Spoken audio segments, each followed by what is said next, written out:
Hi all, welcome to cricket mania. IPL 2025 point ടേബിളാണ് നമ്മൾ ഈ വീഡിയോയിലൂടെ ചർച്ച ചെയ്യുന്നത്. അതുപോലെ തന്നെ കുറച്ച് ഇൻട്രസ്റ്റിംഗ് ടോപ്പിക്ക് നമ്മൾ ഈ വീഡിയോയിലൂടെ ചർച്ച ചെയ്യുന്നുണ്ട്. അതുകൊണ്ട് തന്നെ വീഡിയോ ഫുള്ളായി കാണാൻ മാക്സിമം ശ്രമിക്കുക. ആദ്യം തന്നെ ഇപ്പോൾ 10ാം സ്ഥാനത്ത് കിടക്കുന്നത് CSK ആണ്.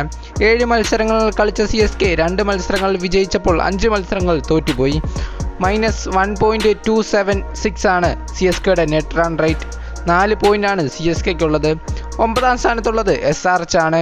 6 മത്സരങ്ങളിൽ നിന്ന് 2 വിജയവും 2 തോൽവിയുമാണ് SRHനുള്ളത്. -1.245 ആണ് SRHൻ്റെ നെറ്റ് റൺ റേറ്റ് വരുന്നത്. 4 പോയിൻ്റാണ് SRHനും ഉള്ളത്.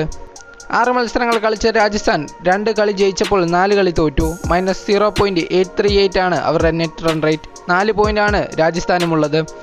7ാം സ്ഥാനത്തുള്ളത് മുംബൈ ഇന്ത്യൻസ് ആണ്. 6 മത്സരങ്ങൾ കളിച്ച മുംബൈ ഇന്ത്യൻസ് 2 എണ്ണം വിജയിച്ചപ്പോൾ 4 എണ്ണം തോൽക്കുകയായിരുന്നു.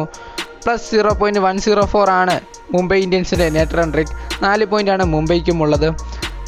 7 മത്സരങ്ങൾ കളിച്ച KKRന് 3 വിജയവും 4 തോൽവിയുമാണുള്ളത്.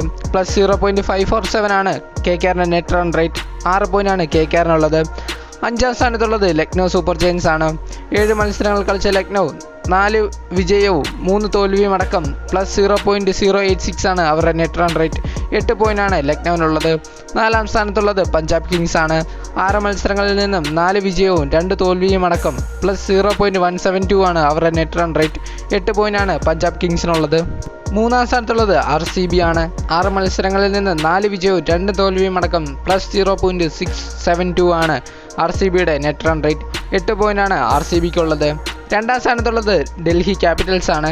5 മത്സരങ്ങൾ കളിച്ച ഡൽഹി 4 വിജയവും 1 തോൽവിയും അടക്കം +0.899 ആണ് ഡൽഹിയുടെ നെറ്റ് റൺ റേറ്റ്. 8 പോയിൻ്റാണ് ഡൽഹിക്കുമുള്ളത്. 1ാം സ്ഥാനത്തുള്ളത് ശുഭ്മാൻ ഗില്ലിൻ്റെ ഗുജറാത്ത് ടൈറ്റൻസ് ആണ്. 6 മത്സരങ്ങളിൽ നിന്ന് 4 വിജയവും 2 തോൽവിയും അടക്കം 1.081 ആണ് അവരുടെ നെറ്റ് റൺ റേറ്റ്. 8 പോയിൻ്റാണ് അവർക്കുമുള്ളത്. ഇതാണ് ടാറ്റ IPL 2025 ഇപ്പോഴത്തെ പോയിന്റ് ടേബിൾ. ഇതുപോലുള്ള പുതിയ ക്രിക്കറ്റ് അപ്ഡേറ്റ്സിനായി മറക്കാതെ ചാനൽ സബ്സ്ക്രൈബ് ചെയ്യുക.